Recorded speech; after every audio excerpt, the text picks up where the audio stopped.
بسم اللہ الرحمن الرحیم۔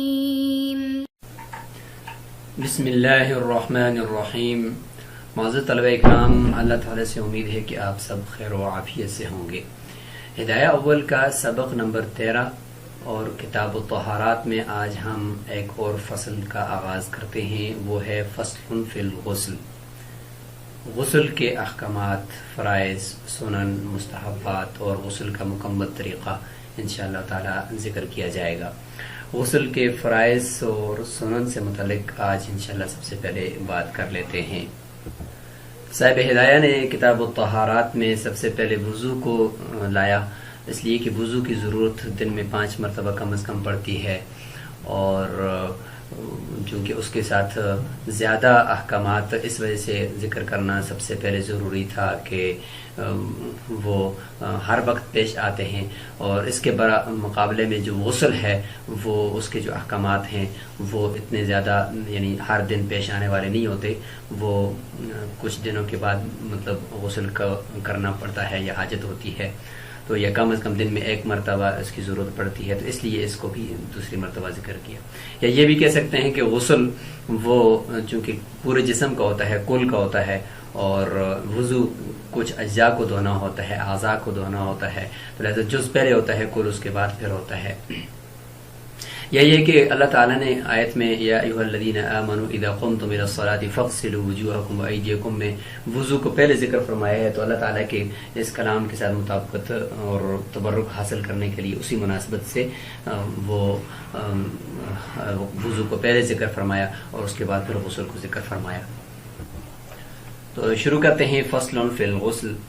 وفرض الغسل المضمضۃ والاستنشاق وغسل سائر البدن، وعند الشافعي رحمه الله هما سنتان فيه لقوله عليه السلام 10 من الفطرة أي من السنة، وذكر منها المضمضة والاستنشاق، ولهذا كان سنتين في الوضوء، ولنا قوله تعالى إن كنتم جنبا فاطهروا، وهو أمر بتطهير جميع البدن إلا أن ما يتعذر إيصال الماء إليه خارج عن النص بخلاف الوضوء، لأن الواجب فيه غسل الوجه والمواجهة فيهما منعدمة، والمراد بما روى حالة الحدث بدليل قوله عليه السلام إنهما فرضان في الجنابة سنتان في الوضوء۔ اس پوری عبارت کے اندر صاحب ہدایہ رحمہ اللہ غسل کے فرائض کو بیان فرما رہے ہیں۔ فرماتے ہیں کہ غسل کے فرائض میں 3 چیزیں شامل ہیں۔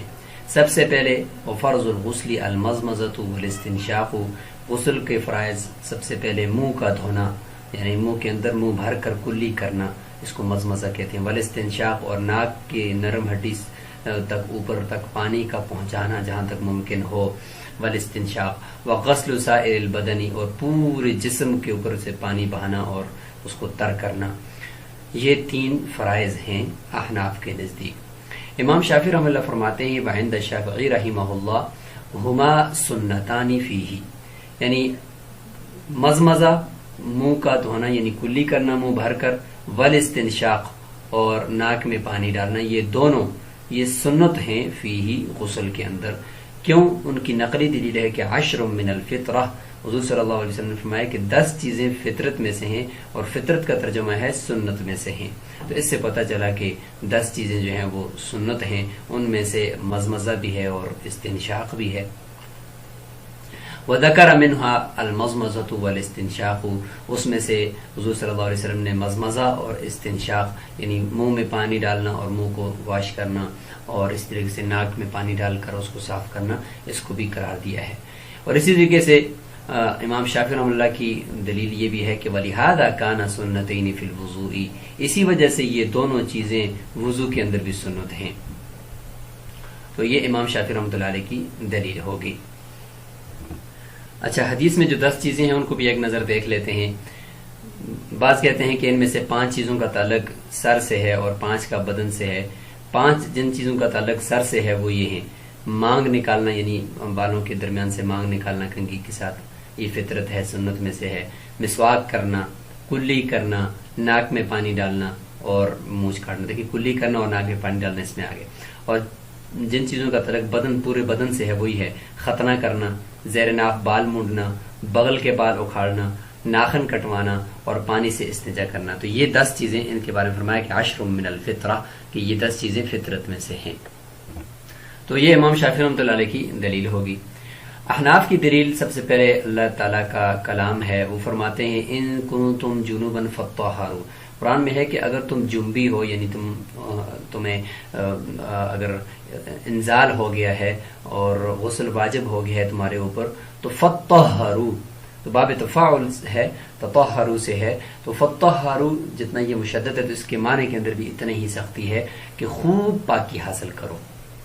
اچھا، خوب پاکی حاصل کرنے کا ذکر ہے تو خوب پاکی کیسے حاصل کی جاتی ہے؟ تو فرماتے ہیں وَهُوَ أَمْرٌ بِتَطْهِيرِ جَمِيعِ الْبَدَنِ. یہ پورے بدن کے پاک کرنے کا حکم اس کے اندر دے دیا گیا، اس لیے فطہروا ذکر فرمایا.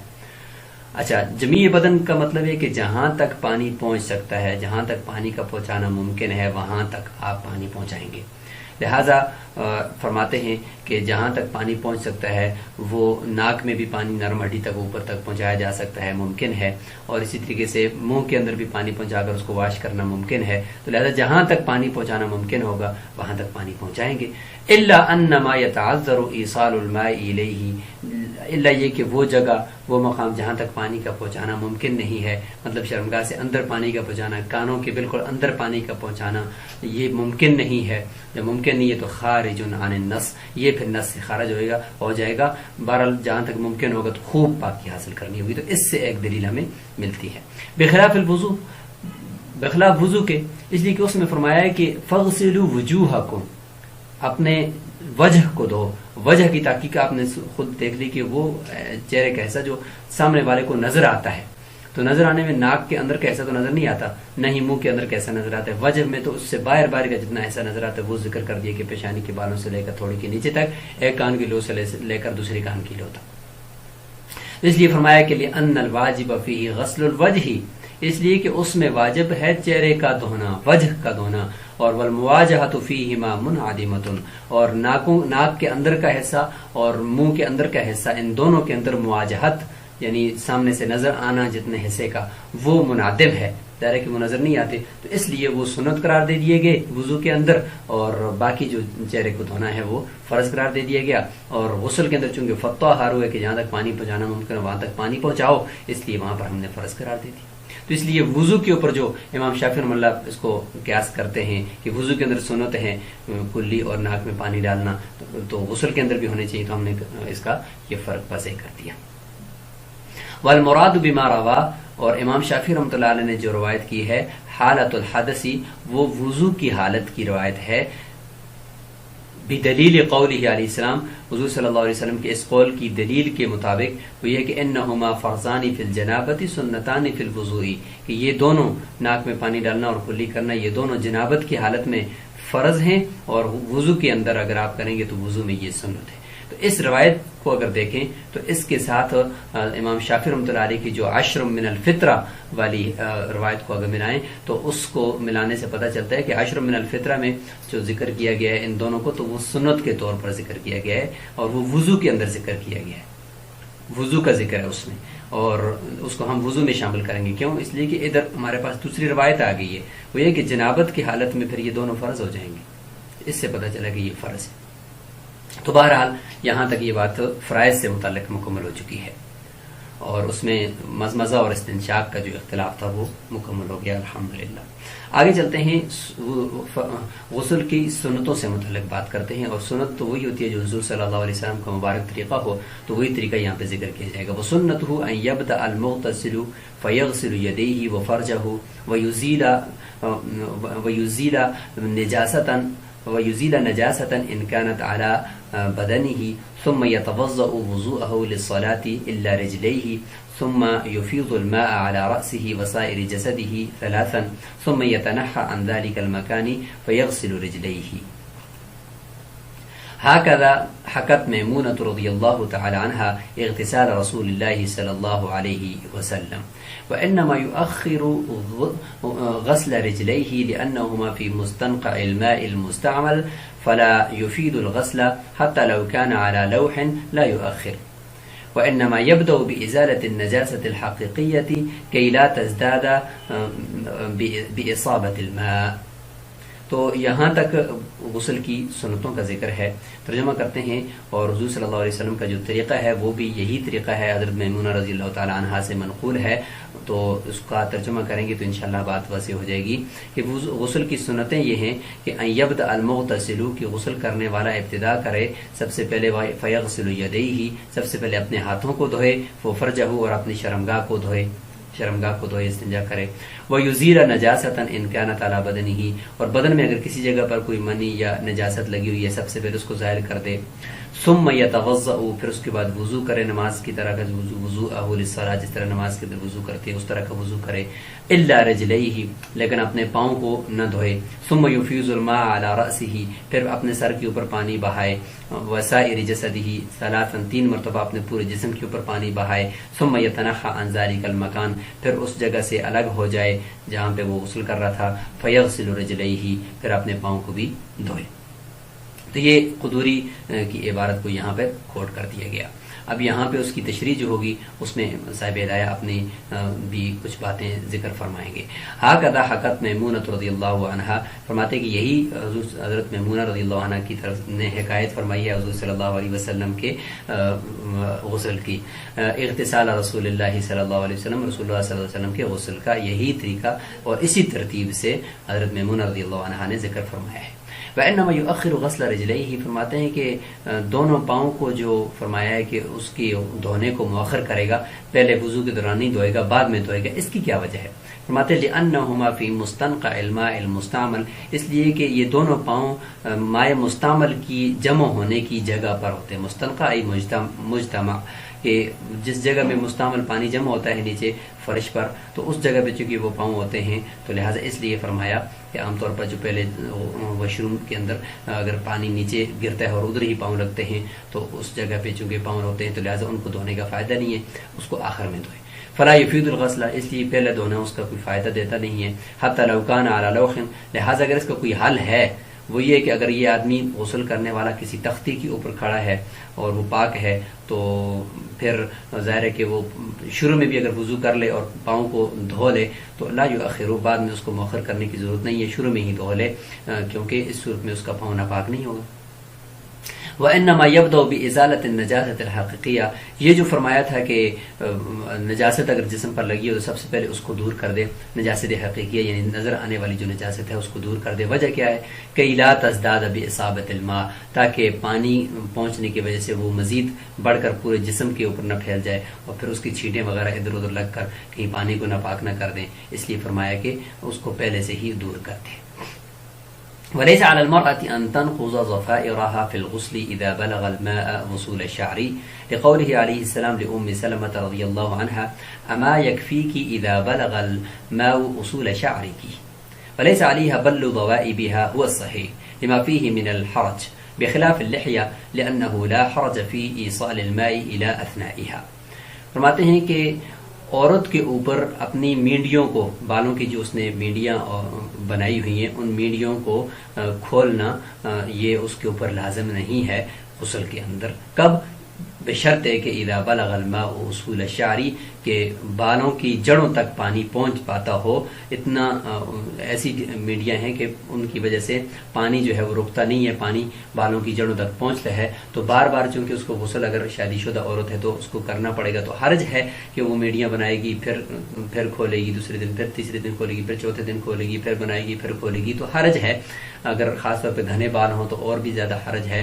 تو شریعت نے اس میں یہ چھوٹ دی ہے عورت کو کہ وہ اگر اپنی میڈیوں کو نہیں کھولتی، اس کے اندر جو جڑوں تک پانی کو پہنچا دیتی ہے انگلی کے پوروں کے ساتھ ملتے ہوئے، تو پھر میڈیاں کھولنے کی ضرورت نہیں ہے اور ان کو ترک کرنے کی بھی ضرورت نہیں ہے. لقول علیہ السلام لأم سلمہ رضی اللہ عنہا، حضرت محمد صلی اللہ علیہ وسلم نے حضرت ام سلمہ رضی اللہ عنہا سے یہ فرمایا تھا کہ انہوں نے فرمایا کہ میرے بال بہت گھنے ہیں اور بار بار غسل کی حاجت پڑ رہی ہے تو کیا کروں؟ کیا میں ان میڈیوں کو کھولوں، بہت زیادہ مشکل پیش آ رہی ہے۔ فرمایا کہ اما یکفی کی اذا بلغ الماء اصول شعر کی، کہ آپ کے لیے یہ کافی ہو جائے گا نا، کیا یہ آپ کے لیے کافی نہیں ہے کہ جب پانی آپ کی بالوں کی جڑوں تک پہنچ جاتا ہے تو مطلب یہ کہ آپ کے لیے یہ کافی ہے۔ ولیس علیہ بل ذوائبھا، اور مینڈیوں کو بھی تر کرنا لازم نہیں ہے، ذوائب مینڈیاں ان کو تر کرنا بھی پھر لازم نہیں ہے، بس بالوں کی جڑوں تک پانی پہنچانا ہی ضروری ہے۔ وہ صحیح قول کے مطابق یہ نہیں کہ مینڈیوں کو بھی پانی کے اندر بھگو دے، پھر تو فائدہ ہی نہیں ہوا۔ لما فیہ من الحرج، اس لیے کہ اس کے اندر اگر ان کو تر کریں گے تو اس میں پھر حرج ہے کہ دوبارہ پھر وہ بالوں کو گیلا کرنا، پھر کھولنا، پھر ان کو تر کرنا، تو یہ مشکل ہے، ورنہ پھر یہ چھوٹ دینے کا پھر فائدہ ہی کوئی نہیں ہے۔ بخلاف اللحیہ، بخلاف اس کے برعکس کے داڑھی کے،